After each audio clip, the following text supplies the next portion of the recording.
Pudiera decirle que desearía que ojalá la alabanza le haya gustado, pero no es así, porque en primera no es para usted. La alabanza solamente es para nuestro Señor. ¿Y qué es lo que hace su pueblo a través de la alabanza? Se goza en las promesas, se goza en las verdades bíblicas, se goza en las doctrinas de un Dios misericordioso. Y ciertamente pudiéramos cantar un montón de cosas que no son reales, como Espíritu ven, como Ata y cosas fuera de lugar. Pero es como si usted cantara en un idioma extraño, que no es real, que no es verídico. Por tanto, preferimos cantar salmos, cánticos espirituales que nos recuerdan verdades tan hermosas como que nuestra salvación está segura por cuanto depende del sacrificio de Jesucristo y no de tus obras. Nos gozamos en promesas bíblicas que hemos cantado hoy y en verdades radicales como es que el hecho de que Cristo ha dado su vida por los que no la merecían, por los que no la merecíamos. Luego entonces hemos cantado verdades bíblicas, hemos orado verdades bíblicas. Es ahora momento de que vayamos a escudriñar textos bíblicos, palabra que ha provisto nuestro Señor a través de inspiración divina y que hoy tú y yo podemos disfrutar a lo largo de los últimos años, y podemos decir los últimos 2 años. Hemos ido versículo a versículo escudriñando el Evangelio según San Mateo y estamos prácticamente a nada de poderlo culminar. Curiosamente, lo veíamos entre semana, curiosamente casi empalmaron los tiempos en los que el mundo celebra una festividad que te puedo asegurar que no comprende. Pero sin embargo hay que apartar una semana, hay que dejar de comer ciertas cosas durante una semana, hay que portarnos bien durante una semana, aunque no comprendamos de qué estamos hablando.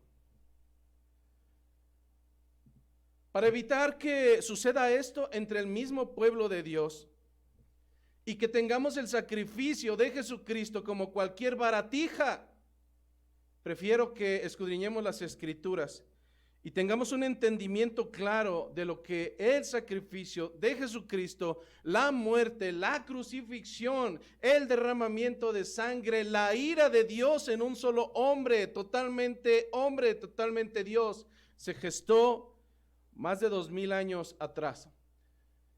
Por tanto, pidamos al Señor que en esta tarde, en esta mañana, su palabra sea conforme a su pensamiento y no conforme al de ninguno de nosotros. Ciertamente somos torpes al hablar y solamente pido misericordia por parte de Dios para que en esta mañana el mensaje no sea extraordinario, que el mensaje no te deje anonadado, pero sí que el mensaje sea fiel. Mira que podemos traer cualquier serie de explicaciones, incluso heréticas, para que salgas de aquí aplaudiendo y te sientas satisfecho con lo que el Señor hará en esta vida terrenal, pero no es así. En esta mañana mi pretensión es ir al propósito real del sacrificio de Jesucristo, y el cual dista y está muy alejado de lo que humanamente vivimos, de lo que humanamente hemos buscado creer conforme a la naturaleza engañosa de nuestro corazón, y que probablemente hoy entiendas que el sacrificio de Jesucristo va más allá de que solamente puedas recitar todo lo puedo en Cristo que me fortalece, cuando tu vida es la vida de un pagano. Una vez que nuestro hermano ha orado, vayamos a las Escrituras. Vayamos al fundamento bíblico en el libro de Mateo, capítulo número 27. Iremos del versículo 32 en adelante. Libro de Mateo, capítulo número 27, versículo 32, y estaremos llegando hasta el versículo 56.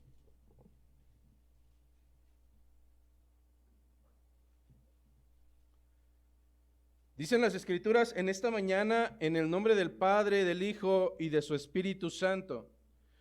Cuando salían, hallaron a un hombre de Cirene que se llamaba Simón. A este obligaron a que llevase la cruz. Y cuando llegaron a un lugar llamado Gólgota, que significa lugar de la calavera, le dieron a beber vinagre mezclado con hiel. Pero después de haber probado, no quiso beberlo.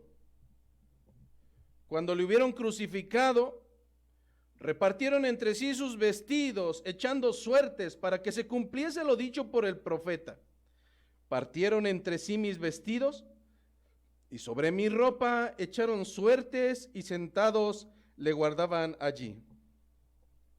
Y pusieron sobre su cabeza su causa escrita: Este es Jesús, el Rey de los judíos. Entonces crucificaron con él a dos ladrones, uno a la derecha, otro a la izquierda, y los que pasaban le injuriaban, meneando la cabeza y diciendo: Tú, que derribas el templo y en 3 días lo reedificas, sálvate a ti mismo. Si eres hijo de Dios, desciende de la cruz. De esta manera, también los principales sacerdotes, escarneciéndole con los escribas y los fariseos y los ancianos, decían: a otro salvó y a sí mismo no puede salvar. Si es Rey de Israel, descienda ahora de la cruz y creeremos en él. Confió en Dios, líbrele ahora si es que le quiere, porque ha dicho: soy hijo de Dios. Lo mismo le injuriaban también los ladrones que estaban crucificados con él. Y desde la hora 6ª hubo tinieblas, toda la tierra hasta la hora 9. Cerca de la hora 9, Jesús clamó a gran voz diciendo: Elí, Elí, lama sabactani. Esto es: Dios mío, ¿por qué me has desamparado? Algunos de los que estaban allí decían al oírlo: a Elías llama a este. Y al instante, corriendo uno de ellos, tomó una esponja y le empapó de vinagre, y poniéndola en una caña le dio de beber. Pero los otros decían: deja, veamos si viene Elías a librarle.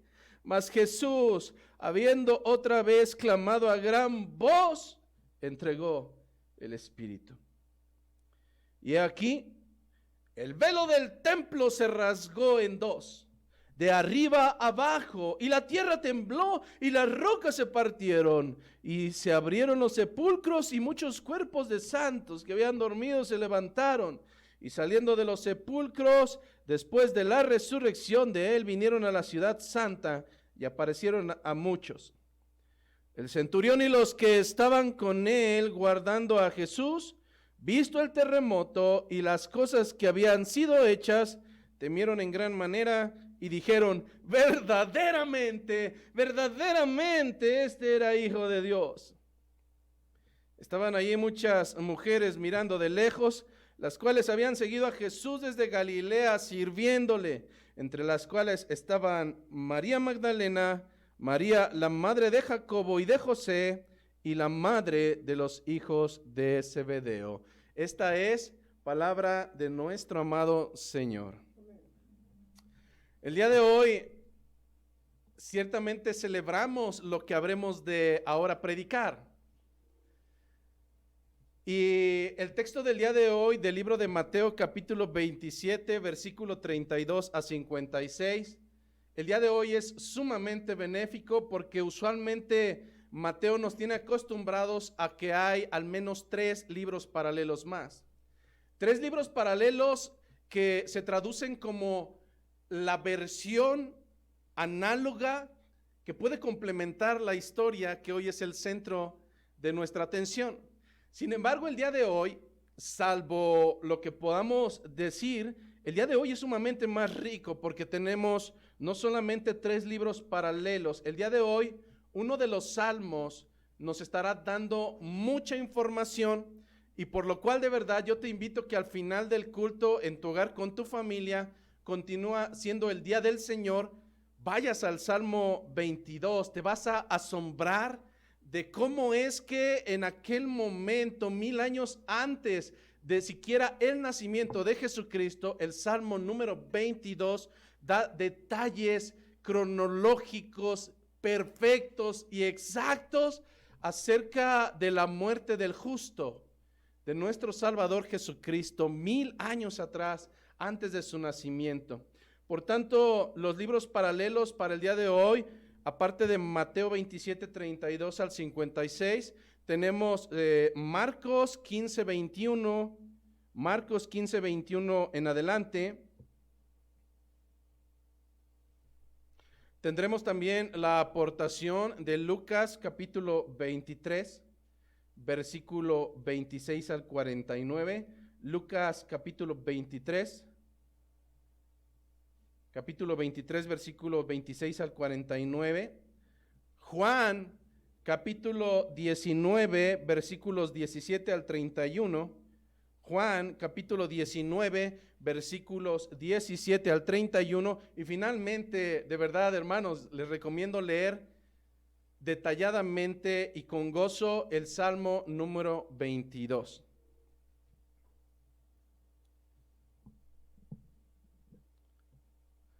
En esta mañana quiero comenzar con una aseveración que es totalmente fiel y que es una realidad. Dios es soberano. Dios es soberano. Él hace lo que Él quiere. Él hace cuando Él lo quiere. Él hace conforme al beneplácito de su voluntad. No hay una sola aseveración que pueda negar que Dios es soberano, sobre toda la tierra, y que en esta soberanía Él tiene dominio aún de cualquiera de las cosas que coexisten en Él. Dios tiene control absoluto de todo. Es esto lo que nos enseña la Biblia. Decir que Dios es soberano es decir que Él tiene control de cada uno de tus cabellos. Decir que Dios es soberano es decir que cualquier ave no puede caer al suelo si es que Él no lo permite. En el libro de Mateo capítulo 10, versículo 29, se nos enseña lo siguiente: no se venden 2 pajarillos por un cuarto, es decir, no se venden 2 pajarillos por unas cuantas monedas, y con todo y esto, ni uno de ellos cae a la tierra, si no es la voluntad de vuestro Padre. Dentro de esta característica, dentro de este atributo de Dios llamado soberanía, donde no hay quien pueda inquirir sobre Él, donde no hay quien pueda ordenarle, donde no hay nadie que pueda decretarle para que Él cambie o mute, podemos entonces entender que si Dios tiene el control de todas las cosas, ¿acaso entonces Él será injusto? Pastor, si Dios tiene control de todas las cosas, ¿por qué es que entonces las mujeres son muertas en nuestros días? Pastor, si Dios tiene control de todas las cosas, entonces ¿por qué mi hijo no entiende? Pastor, si Dios tiene control de todas las cosas, entonces ¿por qué hay guerras en esta tierra? ¿Acaso Dios es injusto? Absolutamente no. El apóstol Pablo concreta que Dios es totalmente justo, no hay injusticia en Él. Pero por otro lado podemos entender que Dios permitirá, dentro de su voluntad, que cada uno de nosotros tenga las consecuencias de la injusticia, de nuestra rebeldía, de nuestras propias consecuencias a causa de nuestros pecados. Y entonces tenemos 2 perspectivas.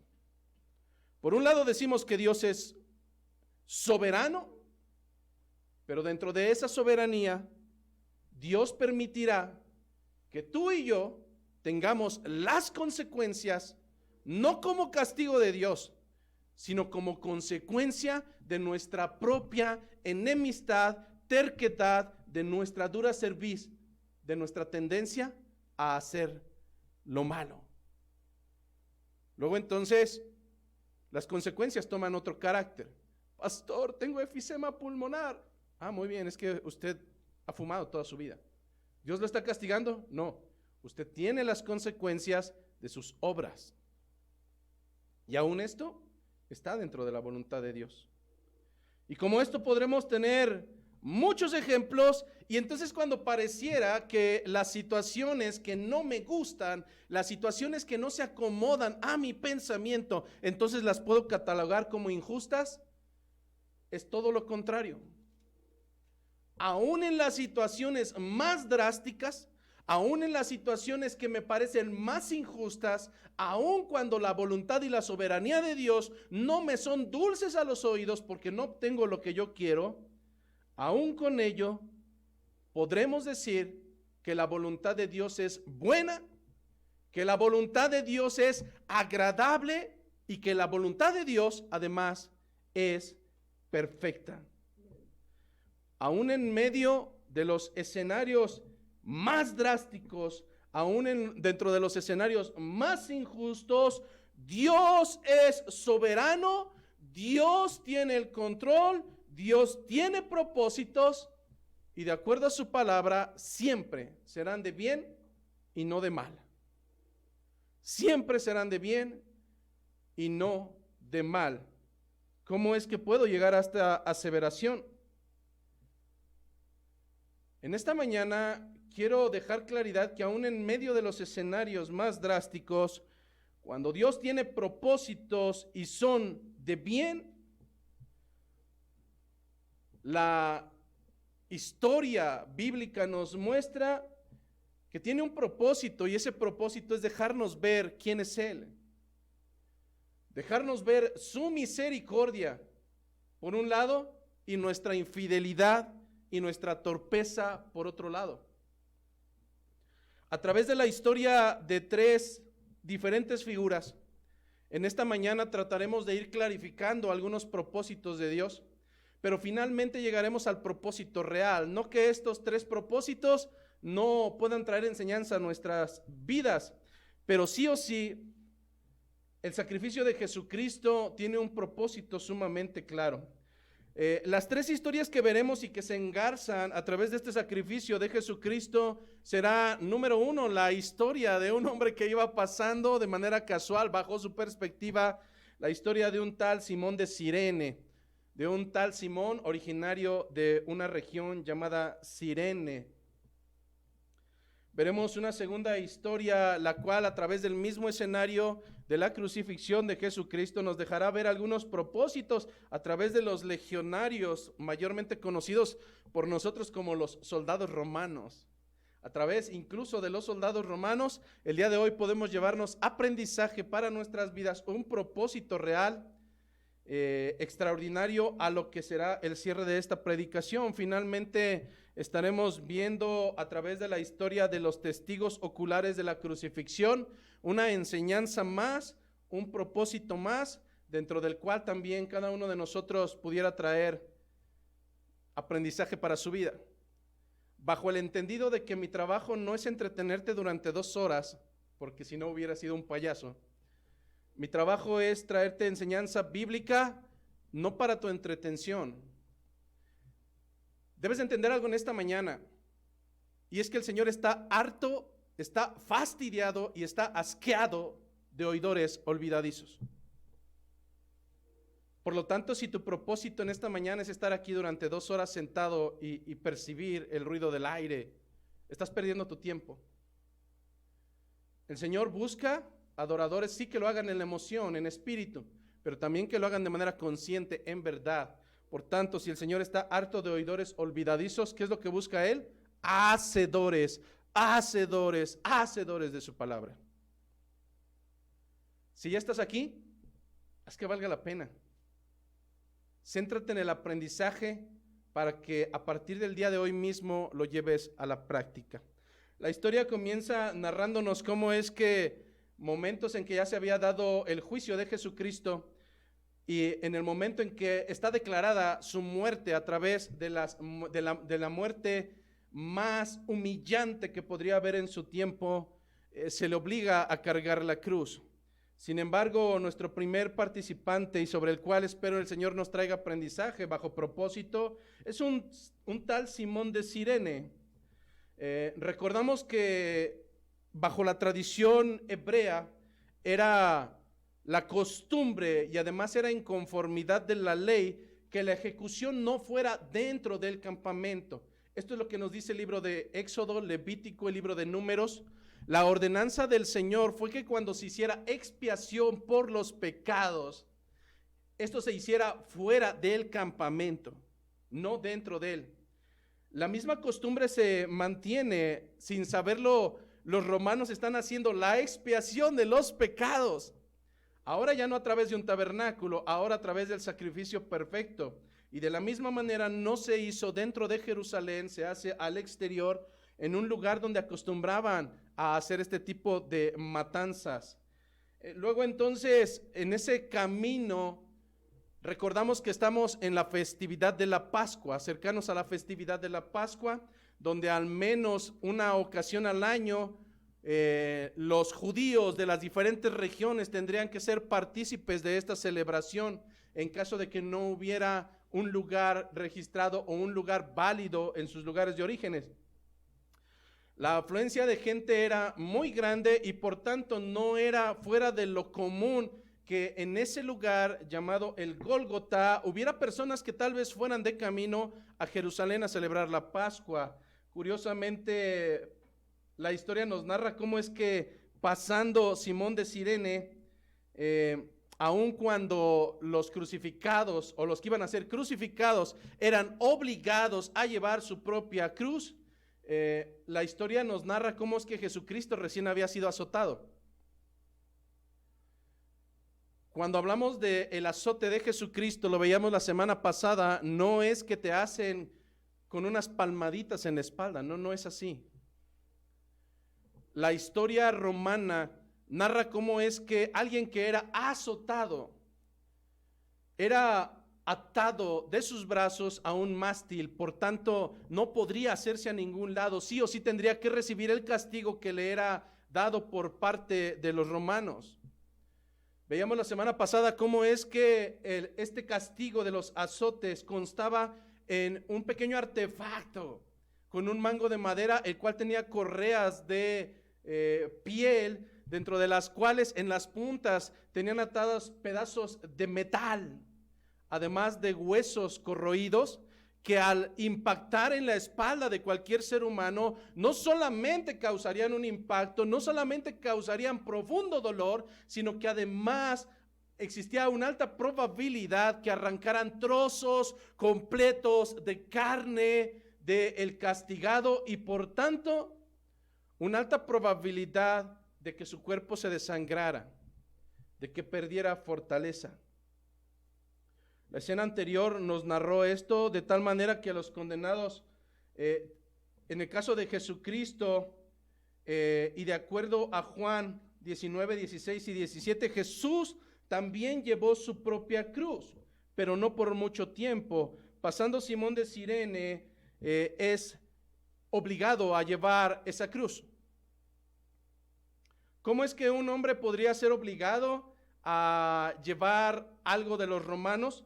Si nosotros recordamos en el libro de Mateo capítulo 5, 41, Jesucristo, dando a conocer las bienaventuranzas, decía a sus discípulos: y a cualquiera que te obligue a llevar carga por 1 milla, ve con él 2. Dentro de la legalidad romana, un romano podía encontrar a un judío en el camino y si llevaba algo lo cual necesitaba ser cargado, le podría imputar por medio de una legalidad llamada requisición, obligarlo a que llevara sus cosas 1 milla. Lo que sucede con Simón de Cirene probablemente es esta imputación de la requisición romana.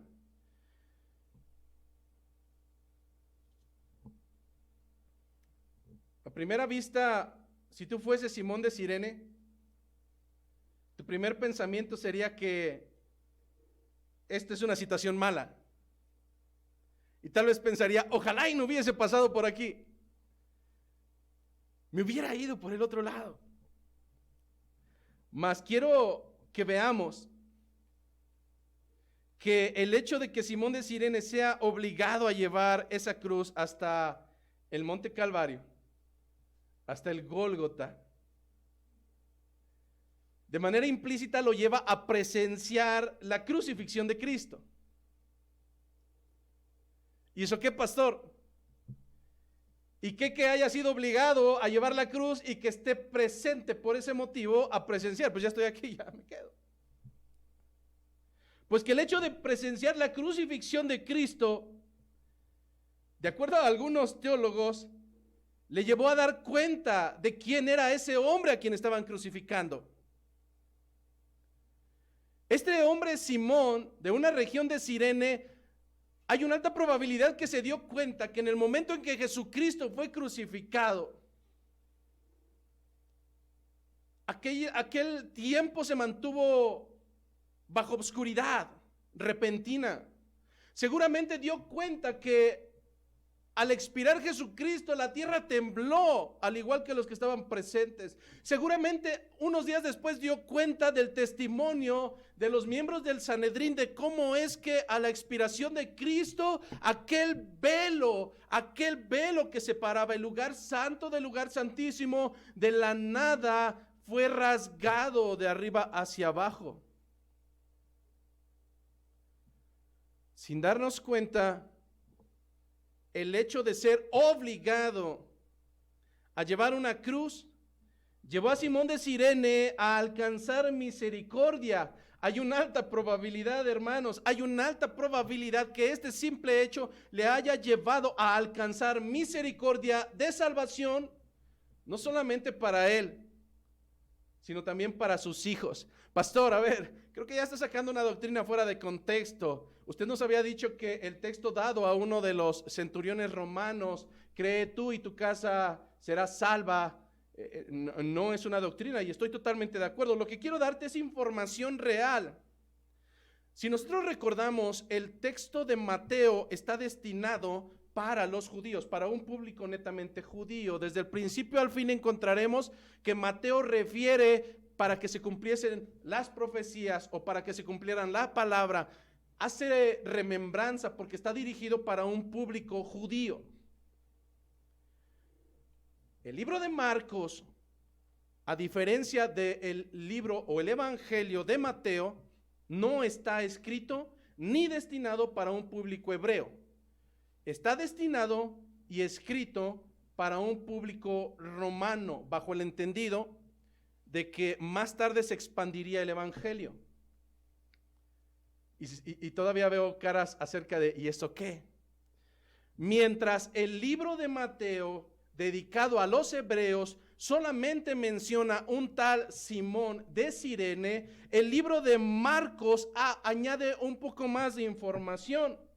El libro de Marcos refiere en el capítulo 15, versículo 21, nos narra que este Simón de Cirene era padre de Alejandro y además de Rufo. ¿Cuándo es cuando usted refiere a una persona cuando tiene descendencia?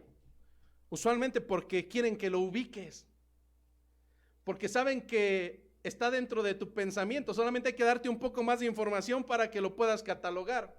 Si en este momento yo dijera, oiga, vino el hermano David, pastor, dígame quién David, porque tenemos tres: el papá de Isaac, el papá de Arilda, o nuestro hermano Labastida, David Labastida. No, le estoy preguntando si vino el hermano David, el que es padre de Miguelito y el padre de Arilda. Ah, bueno, entonces ya ubiqué de quién estoy hablando. Nuevamente, ¿qué tiene que ver todo esto con el hecho de que Simón de Cirene haya sido obligado a llevar la cruz? Mientras Mateo omite este dato, Marcos centrado hacia el público romano, da esta información para que le pudieran ubicar. Si nosotros podemos leer el final del libro de Pablo a los romanos, y esta parte es hermosa, si nosotros podemos escudriñar la carta de despedida de Pablo a los romanos, el texto en el cual, o el público al cual se está refiriendo Marcos, para referirles que este Simón de Cirene era padre de dos jóvenes, Alejandro y Rufo. Algo hermoso que vas a encontrar en la epístola de Pablo a los Romanos, capítulo número 16, donde empieza a dar nombres y nombres y nombres y nombres. Curiosamente, Pablo hace una salutación a la esposa de Simón de Cirene.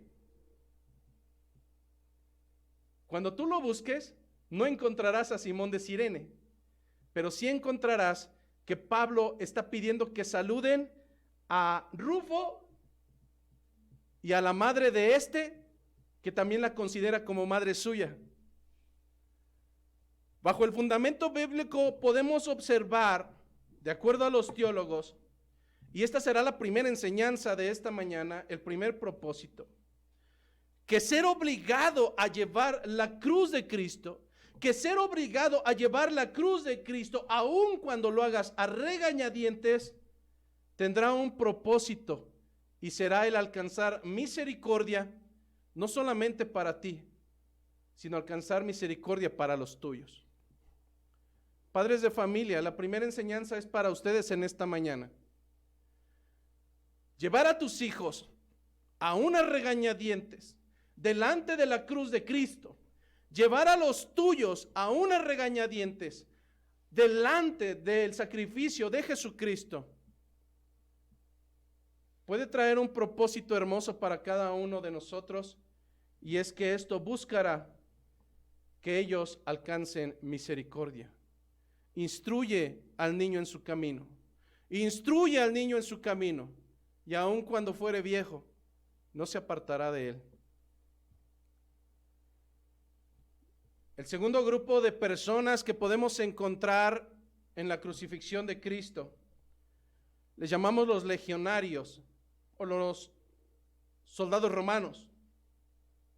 Las escrituras nos empiezan a narrar que cuando llegaron al Gólgota, le dieron de beber vinagre con hiel, mientras Mateo narra que era así. Marcos menciona que también además ofrecieron vino con mirra. ¿Para qué servía esto?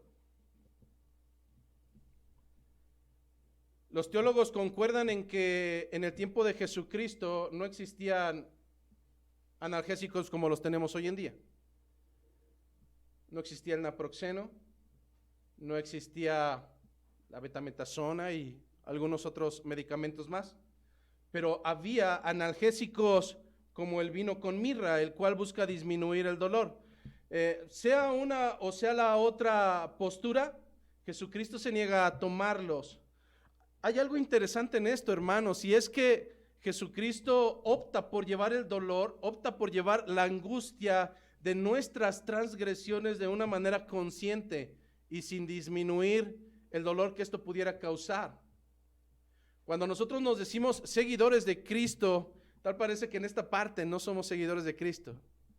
Cuando se nos habla acerca de las consecuencias de la cruz, el evangelio no es tan hermoso. Cuando se nos habla acerca de las consecuencias, los dolores, las angustias a causa de seguir al maestro, el evangelio ya no me gusta tanto, hermano. Me gusta cuando soy de victoria en victoria, eso sí me gusta. Me gusta cuando Dios me fortalecerá en todo momento. Me gusta cuando Dios me consolará cuando las cosas no van bien, pero hablar de angustia y hablar de soportar los propósitos de Dios de una manera consciente y sin buscar satisfacciones, para mí esa parte ya no me agrada del evangelio. Algo debemos de tener en cierto, hermanos, y es que las escrituras nos dicen que si a Jesucristo le llamaron Belzebú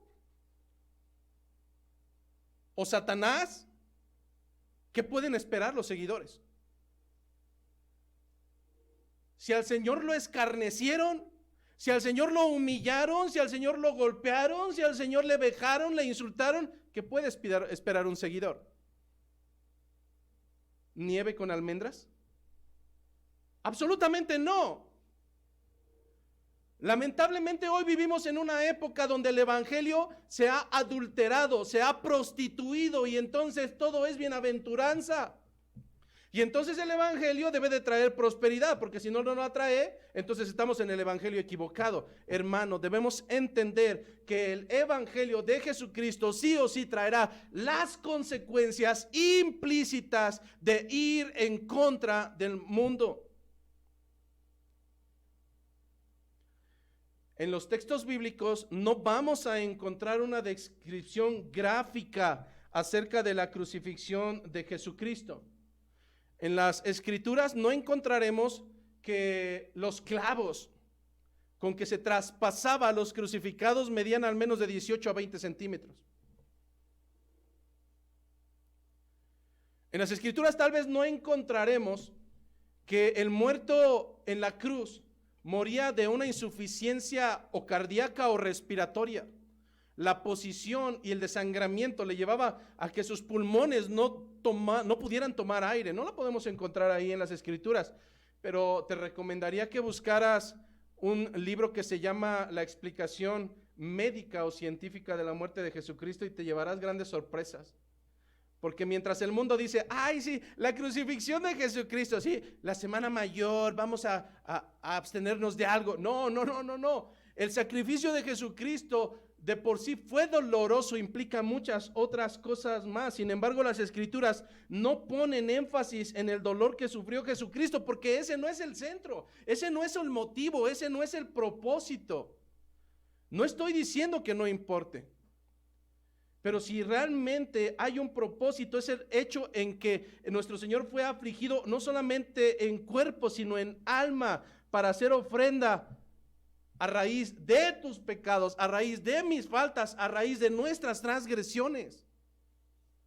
Bajo el entendido de que eres tú y debí de haber sido yo quienes hubiéramos sido y debiéramos ser crucificados y soportar ese dolor. Y soportar la ira de Dios en nosotros. ¿Acaso Jesucristo fue el transgresor? No, el transgresor fuiste tú, el transgresor fui yo. En este sentido, las escrituras nos narran cómo es que estos 4 soldados, de acuerdo a Juan 19:23, 4 soldados comienzan a repartir entre sí sus vestiduras, echando a suertes, es decir, sorteándolas. Primer propósito, ¿para qué? De acuerdo a Juan 19:23, para que se cumpliese la profecía. Es decir, el primer propósito es que todo esto sucedió para que se cumpliese lo prometido, lo predicho por Dios. Salmo 22:18, 1000 años antes del nacimiento de Cristo. Salmo 22:18, repartieron entre sí mis vestidos y sobre mi ropa echaron suertes. Ay, pastor, es un solo versículo que como que se me acomodó. Lee todo el Salmo número 22 y tal pareciera que 1000 años antes están describiendo como si estuvieran viéndolo cara a cara cada uno de los momentos de sufrimiento de nuestro Señor, con detalles tan extraordinarios que te vas a ir para atrás. Aun cuando los soldados fueron los ejecutores de el sacrificio de Jesucristo, de la muerte, de la crucifixión, algo que nos narra Juan 19:22 es que no fueron ellos quienes escribieron el letrero que fue puesto en su cabeza. Juan 19:22 nos revela que la autoría fue del propio Pilatos. Dicen las escrituras, Juan 22:19. Escribió también Pilato un título que puso sobre la cruz. Escribió también Pilato un título que puso sobre la cruz, el cual decía, Jesús Nazareno, Rey de los Judíos. Versículo 20, segundo segmento, escrito en hebreo, en griego y en latín. El libro de Juan nos narra cómo es que los ancianos, los líderes religiosos decían, no, esa no es la razón. Jesús Nazareno no es el rey de los judíos. Deberías Pilato modificar y que dijera que Jesús dice que es el rey de los judíos. Prontamente después Pilato dijo, lo que está escrito, está escrito. La razón que fue puesta en la cabeza de nuestro Señor Jesucristo Nazareno, Rey de los judíos, sería una razón certera. La razón de su muerte realmente le coronaría no solo como el Rey de los judíos, sino aún como el Rey de los miserables gentiles. ¿Sabes que aquí empieza y debería de tomar un poco más de comprensión para contigo? Imagina por un momento que hay una fiesta fastuosa y a esta fiesta no puedes aspirar a asistir porque tú no eres más que un mendigo que está al lado del camino. Esta fiesta fue para aquellos convidados que son parte de la ciudadanía. Pero en un momento estos ciudadanos menosprecian esa invitación y uno a uno comienza a poner justificaciones. ¿Sabes qué, rey? No me importa que me estés invitando, pero yo tengo cosas más importantes que hacer. Sonaría a nosotros, ¿verdad? Pero no, era para los invitados de aquella cena. El rey, al ver que los invitados menospreciaron esa cena que era la boda, la celebración de las bodas de su hijo, nos dicen las escrituras que comienza a enviar a los suyos y les dijo, vayan por los caminos y a cualquiera que encuentren, invítenlo para que venga a esta cena. Esa era nuestra postura, hermano. Tú y yo no estábamos convidados a ser partícipes de la cobertura del sacrificio de Jesucristo.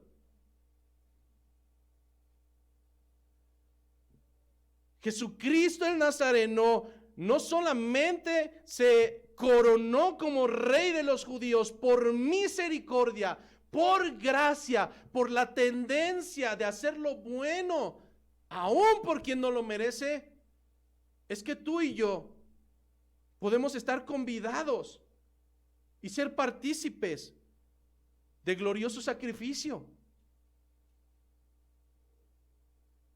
No solamente estabas destituido a causa de tus pecados, no formábamos parte bajo la perspectiva del Israel, del pueblo hebreo, de ser parte del pueblo de Dios. ¿Y sabes qué es lo más perturbador? Lo más perturbador es que no eras invitado, no tenías la probabilidad, por misericordia alcanzas gracia y aún así el sacrificio de Jesucristo para muchos de ustedes sigue siendo una banalidad. Algo sin importancia, un cuento de hadas. Algo de lo cual puedo dejar en segundo término, en tercero o en cuarto, porque al igual que los judíos, al igual que los hebreos, tengo cosas más importantes que hacer. Que Dios tenga misericordia. Que Dios tenga misericordia de nuestra necedad. Así es que en la escena en donde se gesta la crucifixión, los romanos, no solamente la humillación fue la crucifixión, sino que ellos optan por crucificar a dos malhechores, a dos maleandros, a dos que realmente eran delincuentes. Por un lado, esta escena enfatiza la humillación de por sí, de una muerte por cruz, pero por otro lado, refuerza la misericordia de Dios.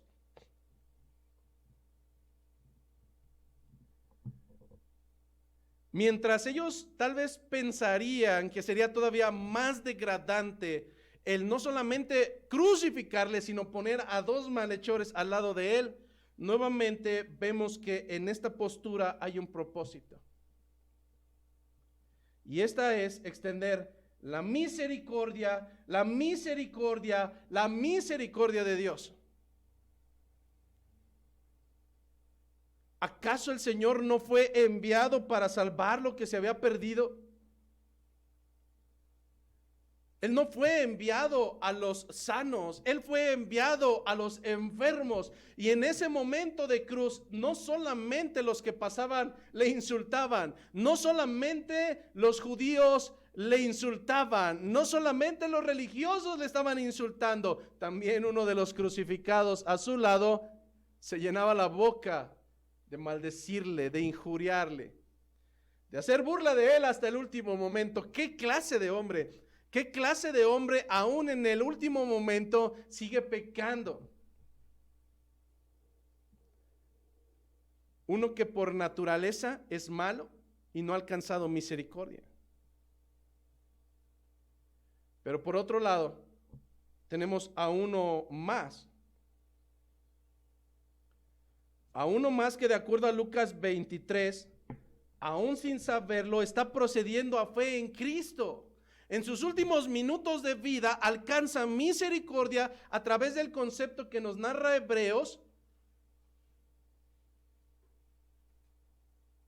del concepto de la fe. En este segundo, a comparación del primero, podemos encontrar tres características. Número uno, reconoce que Cristo es Dios mismo. En su último momento reconoce que Cristo es Dios mismo. Dos, reconoce sus faltas y sus transgresiones. Cosa difícil. Cosa muy complicada. Reconocer que es pecador, reconocer que Él merece estar ahí, reconocer que este es justo, pero que yo lo tengo bien merecido. Pero además, finalmente cree en un reino aún sin verlo. ¿Acaso no es esta la descripción gráfica de Hebreos capítulo 11, versículo 1? Después la fe, la certeza de lo que se espera, la certeza de lo que se espera, la convicción de lo que no se ve. Dice Lucas 23, 39 en adelante, y uno de los malhechores que estaban colgados le injuriaba diciendo: si tú eres el Cristo, sálvate a ti mismo y a nosotros. Respondiendo el otro le reprendió, diciendo: ¿ni aún temes tú a Dios estando en la misma condenación? No es un malhechor, es Dios mismo. Versículo 41, nosotros a la verdad justamente padecemos, porque recibimos lo que merecieron nuestros hechos, mas este ningún mal hizo. Y finalmente dicen las Escrituras: y dijo a Jesús: acuérdate de mí cuando vengas en tu reino. ¿Qué clase de persona le pide a otra que se recuerde de él cuando venga en su reino? Alguien que está totalmente convencido y certero de que en verdad es una realidad. A diferencia de este malhechor, las iglesias están llenas, calentándose las sillas durante 2 horas, de personas que dicen: yo creo, pero de las cuales no hay evidencia de que en verdad creen. Las iglesias están repletas de pseudo creyentes que con su boca dicen creer, mas con sus hechos realmente validan que, al igual que para uno de los malhechores, es mejor burlarse de Cristo que reconocerle como su Señor. Y entonces, ¿cuál es el propósito o qué enseñanza podemos sacar de este segundo tipo de personas, los romanos, que llevaron a cabo la crucifixión de Cristo? Bueno, podemos encontrar al menos 2 enseñanzas. La primera de ellas, sin proponérselo, fue el dejar claro mediante un letrero que en verdad Jesucristo no solamente es el Rey de los judíos, es el Rey de reyes y es el Señor de señores. Pero segundo, a través de la propia crucifixión a manos de los soldados romanos, podemos dejar entrever que en este escenario aún nuestro Señor es capaz de extender su misericordia para un malhechor que no lo merece. La historia se vuelve a repetir con cada uno de nosotros. Ciertamente somos malhechores, ciertamente somos transgresores, ciertamente somos hombres y mujeres que de continuo corrompemos la ley de Dios. Finalmente, llegamos a un tercer segmento en el cual también podemos traer aprendizaje en esta mañana, pues no solamente los romanos, no solamente los romanos y los malhechores estaban delante de Jesucristo, también había algunos testigos de la crucifixión, y lo podemos englobar en dos grupos. El primero de ellos, literalmente, los que iban pasando. Dicen las escrituras que estos que literalmente iban pasando por el camino se detenían para ofenderle, para ofender su dignidad, para ofender su honor, para ofender su credibilidad. Dicen las escrituras que moviendo la cabeza decían: tú que derribas el templo y en 3 días lo reedificas, sálvate a ti mismo. Dicen las escrituras que gritaban: si eres hijo de Dios, entonces desciende de la cruz. Este tipo de burlas buscaban exaltar la debilidad de Jesucristo sin darse cuenta que en verdad Él pudo haber bajado de esa cruz si tan solo hubiese pedido.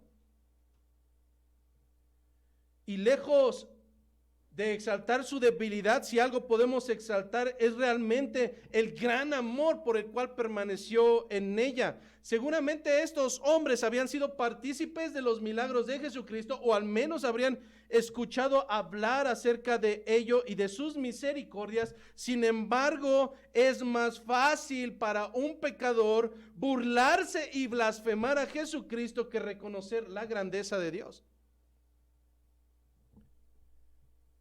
Repito nuevamente, para un pecador, para un blasfemo, siempre será mucho más sencillo burlarse y blasfemar contra Jesucristo y los suyos que reconocer la grandeza de Dios. Pero si algo debemos reconocer de estos que pasaban por el camino, es que tenían la valentía, al menos, de dirigirse a Jesucristo, de decirle las cosas de frente, aún en el momento de sus minutos finales. Pero luego encontramos a un segundo grupo que, lejos de encontrar valentía, dejarán ver su verdadera naturaleza. Estamos hablando de los sacerdotes, de los escribas y de los fariseos. Al igual que los que pasaban por el camino, ellos también se burlaban del maestro, gritando: a otro salvó, diciendo entre ellos: a otro salvó, y a sí mismo no se puede salvar. Si es rey de Israel, descienda ahora de la cruz y creeremos en él. Confió en Dios, líbrele ahora si le quiere, porque ha dicho: soy hijo de Dios. Hasta este momento, los contrincantes de Jesucristo creen que están logrando su objetivo al aniquilarlo. Pero es en este momento, hermanos, donde realmente comienza a florecer su verdadera naturaleza. En este momento, los sacerdotes, escucha bien, los sacerdotes, los ancianos, los fariseos, los escribas, se han hecho uno solo con la muchedumbre, a tal manera que creo que sería difícil poder identificar quién es quién. ¿Acaso no un servidor del Señor debe de caminar en integridad buscando la dirección del pueblo de Dios a través de su palabra? ¿Qué hace un anciano? ¿Qué hace un fariseo? ¿Qué hace un escriba? Al igual que la muchedumbre, maldiciendo a Jesucristo. A final de cuentas, hay un propósito implícito, y es el hecho de ver que la naturaleza del hombre, totalmente pecaminosa, tarde que temprano saldrá a flote. Mientras los que pasaban se dirigían a Jesús, estos líderes de Dios en la tierra demuestran que en verdad son unos cobardes. Las palabras y las burlas las hacen entre ellos, no se las dicen a Jesucristo. ¿Cuál puede ser el propósito en este tercer segmento? Y esto es bien claro. Hoy por hoy, en las redes sociales e incluso en muchas iglesias heréticas, desde el púlpito se da una orden: no juzguen, No juzguen al siervo de Dios. ¿Acaso esto es bíblico? Durante todo el libro de Mateo se nos ha enseñado que es justo juzgar con justo juicio. Se nos ha enseñado que es válido dejar a la luz a los falsos maestros. Se nos ha dejado claro a lo largo de las Escrituras que aquel que hable en nombre de Dios, cuando realmente sus palabras no se cumplan, tiene que ser desechado, porque el tal es mentiroso.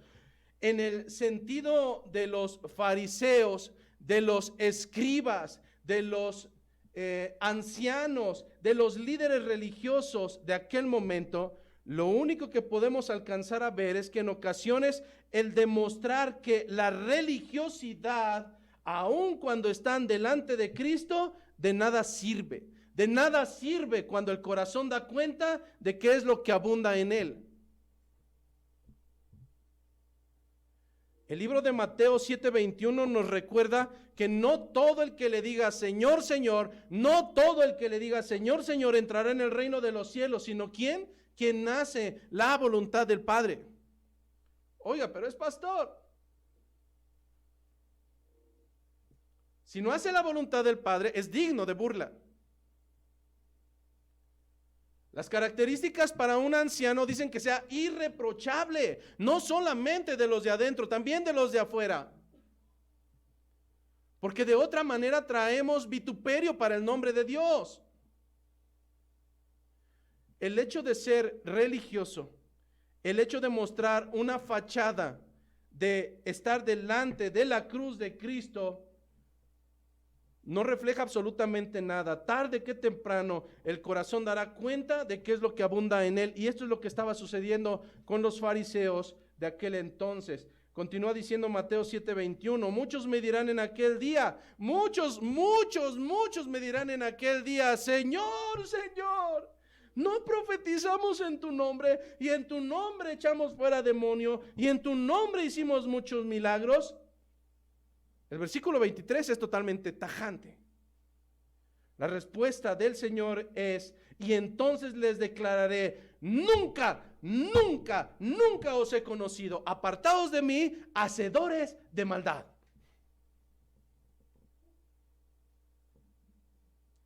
El hecho de estar delante de la cruz de Cristo no da cuenta de que yo alcance misericordia. El hacer la voluntad del Padre dará cuenta de que hay evidencia de misericordia por parte de aquel que ha muerto en la cruz. Así es que hasta este momento hay tres propósitos, o pudiéramos catalogarlos como tres aprendizajes generales a través de la crucifixión de Jesucristo. Pero esto quiero dejar claro, y con esto voy a ir cerrando. Pero esto, lejos de ser aprendizaje, no son verdades bíblicas acerca del sacrificio de Jesucristo. Y es donde quiero entrar de manera final y concluyente al verdadero sentido del sacrificio de Cristo. Pastor, pero si hemos aprendido que es necesario hacer la voluntad del Padre, adelante, hermano. Pero el sacrificio de Jesucristo tiene un propósito real. Y vamos hacia allá. Primero comenzaré diciendo que Jesucristo no murió para que una vez al año te acuerdes de Él. Jesucristo no murió para que 360 días promedio al año vivas como cerdo y una semana te abstengas de cuestiones que son perjudiciales. Traducción: Jesucristo no murió, y este no es el propósito, para vivir una vida simulada durante una semana, pues Jesucristo no ha muerto para este propósito. Jesucristo no murió para ser recordado en momentos en los cuales voy a tener meditación, cuando el resto del año puedo vivir según mis deseos, mis anhelos, mis concupiscencias y mi vana manera de vivir. Este no es el propósito de la muerte de Jesucristo. Si este no es el propósito de la muerte de Jesucristo, si el propósito no es hacer sacrificios porque el de él fue insuficiente, si el propósito no es hacer mi parte porque la de él fue insuficiente, entonces ¿por qué ha muerto Jesucristo, pastor? Para poder una respuesta, primero es necesario que entiendas quién en verdad eres tú y quién en verdad es Dios. La gente vive pensando hoy en día que son personas buenas o que son personas no tan malas y que por tanto será muy sencillo poder acceder delante de la presencia de Dios. ¿Será acaso esta la realidad bíblica? Absolutamente no. ¿Sabes que si yo me pongo a medir este púlpito, yo puedo medirlo con diferentes herramientas? Lo puedo medir con mi cuarta porque mide 20 centímetros promedio y puedo medirla. Y entonces digo que este tramo mide 60 centímetros. Pero entonces traes una herramienta de mayor precisión y comienzas a medir y dices, no, pastor, estás equivocado. Mediste con la herramienta incorrecta. ¿Sabes que bajo tus propias métricas puedes decir que eres buena persona, que mereces ir al cielo, pero delante de las métricas de Dios no eres más que un muerto en sus delitos y pecados que merece la condenación eterna? El hombre vive engañado porque de acuerdo a Isaías, engañoso es el corazón. Más que todas las cosas, a causa del pecado, nuestra percepción ha sido moldeada y ha sido distorsionada. Y entonces, bajo mi percepción, creo que merezco ir al cielo. Las Escrituras nos dicen algo contrario. Tú no eres bueno, no mereces ir al cielo, mereces castigo. ¿Dónde dice esto? Romanos capítulo 3, versículo 23. Vamos a Romanos 3, 9 primero. Vuelvo a repetir que para poder dar a conocer el propósito real de Jesucristo, y con esto casi vamos cerrando, es necesario primero que sepas quién eres tú, pero no conforme a tus medidas, sino conforme a las medidas de Dios. Romanos capítulo 3, versículo 9. Fíjate cuál es la radiografía que Dios hace acerca de cada uno de nosotros, sin excepción. Como está escrito, no hay justo ni aún uno. Oiga, pero es que yo me consideraba como justo. Bueno, lo que dice Dios es que no hay justo ni aún uno. Versículo 11, no hay quien entienda, no hay quien busque a Dios, todos se desviaron a una, se hicieron inútiles, no hay quien haga lo bueno, no hay ni siquiera uno. Wow. Entonces, tu fachada de persona buena, quítala a un lado. Bajo tus parámetros eres persona buena. Bajo los parámetros de Dios, no hay justo ni aún uno. Ni aún uno, no, ni aún uno. Más adelante, en el versículo 23, nos dice que por esta razón, por cuanto todos han pecado, por cuanto todos, pastor, ¿qué quiere decir todos? Todos, por cuanto todos han pecado, estamos destituidos de la gloria de Dios.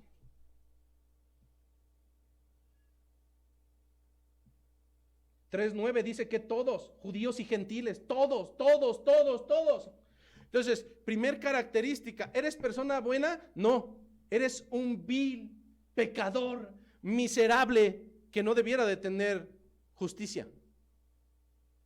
¿Qué pasaría si en este momento te dijéramos, entre nosotros hay un violador y le fascina hacerlo? Y nos hemos dado cuenta. Pastor, no lo juzgue, solo Dios puede juzgar. Déjese de tonterías, ¿qué hacemos? Lo mandamos a la cárcel, tiene que pagar. Bueno, de acuerdo a las Escrituras, tú eres asesino.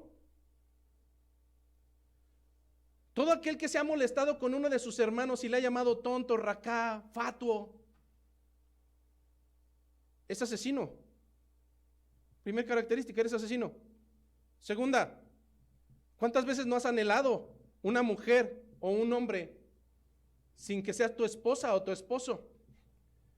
Bajo las métricas de Dios, nos dice que entonces eres adúltero. Cualquiera que anhela a alguien con su vista, ya la ha deseado en su corazón y por tanto es adúltero. Bueno, entonces tenemos el juicio. Eres asesino, eres adúltero. Y finalmente, ¿qué te parece? ¿Alguna vez has tomado algo que no te pertenece y nunca lo regresaste? Aunque sea una pluma, un balín, lo que sea. ¿Cómo se le dice a quien toma algo que no le pertenece? Le llamamos ladrón. No hay justo ni aún uno. Eres mentiroso, eres asesino, eres ladrón. ¿Qué se hace con los transgresores? Se les mete a la cárcel para que paguen sus deudas. El primer concepto que quiero que tengas claro es que por cuanto tú eres transgresor, mereces pagar tus faltas. Esa es la realidad bíblica. Pero dejando de lado el primer postulado, vamos al segundo, porque usualmente de la misma manera en que tienes una percepción errónea de quién eres tú y te consideras bueno, de la misma manera tu necio corazón te lleva a pensar que Dios es un Dios de acuerdo a tus pensamientos y no de acuerdo al fundamento bíblico. Pastor, pero es que Dios es amor y por eso me va a dejar lo que haga. Decir eso es como decir que Dios es un Dios que es sobornable. Decir que Dios te va a pasar tus faltas es como decir que Dios es un mediocre Dios o un juez que puede ser sobornado. Ay, al fin que Él me la va a pasar. No, no es así. Eso es lo que piensa tu cabeza a causa de tu pecado, porque engañoso es el corazón. Pero las escrituras nos dicen que Dios, además de ser amor, es justicia, pero hay una característica que sobreexalta por encima de las demás. E incluso en Isaías 6:3 la exaltan los ángeles, los serafines, en 3 repetidas ocasiones. Isaías 6:3, y el uno al otro daban voces, hablando de los serafines, diciendo mientras se cubrían los ojos: Santo, santo, santo Jehová de los ejércitos, toda la tierra está llena de su gloria. Los hebreos no tenían marcatextos. Los hebreos no tenían negritas, no tenían cómo subrayar, pero cuando querían hacer notar una palabra en superlativo y que tenía predominancia por encima de los demás, lo hacían haciéndolo así, repitiéndolo en varias ocasiones, al menos en 2, para que quedara claro que esta característica era superlativa. Este es el único atributo de Dios que se hace referencia de esta manera. Dios no solamente es santo, Dios es santísimo, Dios es santo, Dios es santo, Dios es santo, para que no nos quede la menor duda.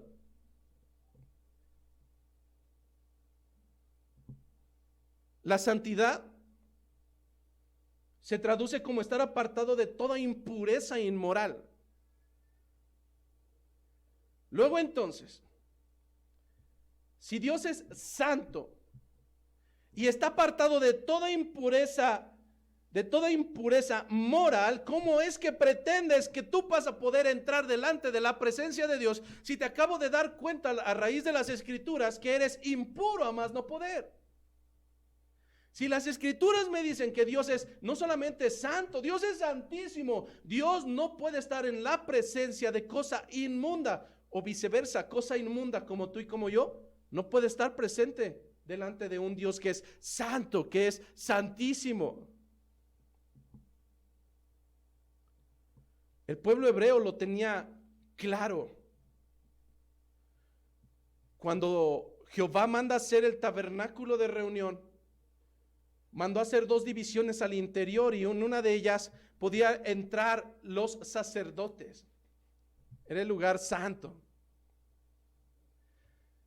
Pero de ahí en adelante había una pequeña recámara que se la llamaba el lugar santísimo, donde estaba depositada el arca de la alianza, donde una vez al año, el día de la expiación, el mismo Dios descendía para poder estar en comunión con su pueblo a través del sumo sacerdote.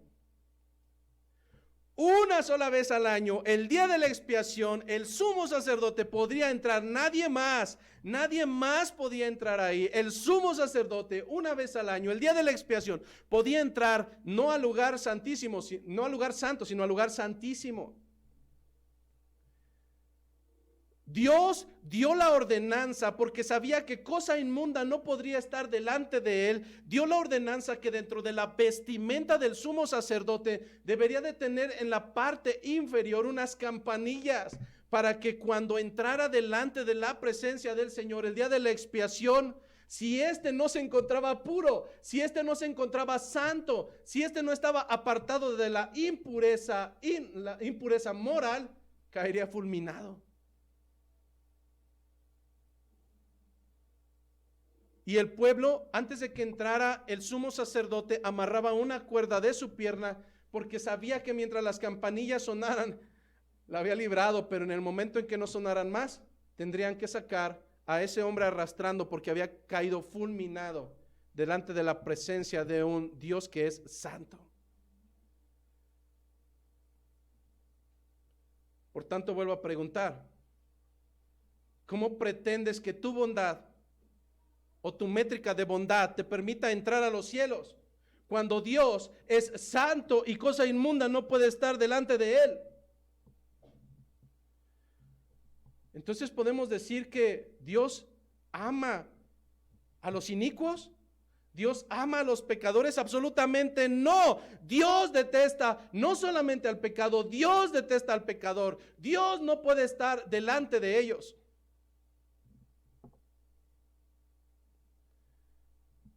Por tanto, el pueblo ofrecía sacrificios para encubrir sus pecados. Imagina que en este momento cae una mancha de aguacate en mi camisa. No la puedo quitar, tengo que encubrirla. Y mi saco lo hará. El pueblo encubría los pecados una vez al año y se ofrecía sacrificio por ello. Pero bajo el nuevo pacto, bajo la disposición de Dios, y te estoy diciendo que había enemistad entre Dios y los hombres a causa del pecado, que Dios y los hombres no podían tener comunión a causa del pecado del hombre, por cuanto es injusto, no puede estar delante de un Dios santo. Entonces, ¿cómo es que hoy podemos hacerlo? Y aquí viene el verdadero sentido de la crucifixión. Juan 3:16, lo sabes de memoria. Porque de tal manera amó Dios al mundo, porque tanto te amó, escúchalo bien, tanto te amó, que ha dado a su Hijo unigénito para que todo aquel que en él cree no se pierda, mas tenga vida eterna. Hermano, no es necesario hacer más sacrificios de machos cabríos. No es necesario degollar más tórtolas. No es necesario más hacer el día de la expiación. El Señor proveyó el sacrificio perfecto de una vez y para todas, para que tú y yo podamos entrar delante de su presencia. Esto difiere mucho de lo que el mundo celebra. Celebramos la misericordia de un Dios que estando destituidos de Él, fue Él quien nos amó primero. Fue Él quien dispuso el medio de reconciliación. Fue Él quien puso el sacrificio para que nosotros fuéramos libres de nuestras transgresiones, de nuestras faltas. Seguramente los que nos visitan por primera o segunda ocasión puedan decir, y entonces, hermano, así de sencillo, así de sencillo. Porque por gracia somos salvos. Porque es un regalo por medio de la fe, y esto no de ninguno de nosotros, pues es un don de Dios, es un regalo de Dios, no por tus obras baratas, para que no puedas exaltarte. Es a través del sacrificio perfecto de Jesucristo y el motivo por el cual hoy estamos reunidos. El motivo porque de manera consecuente celebramos su muerte, pero no solamente eso, celebramos su resurrección. Celebramos tanta misericordia, hermanos, y es por ello que después de haber expuesto la palabra, ahora la cena del Señor puede para alguno de ustedes tener otro sentido más. No es tomar la galletita, no es tomar el pan.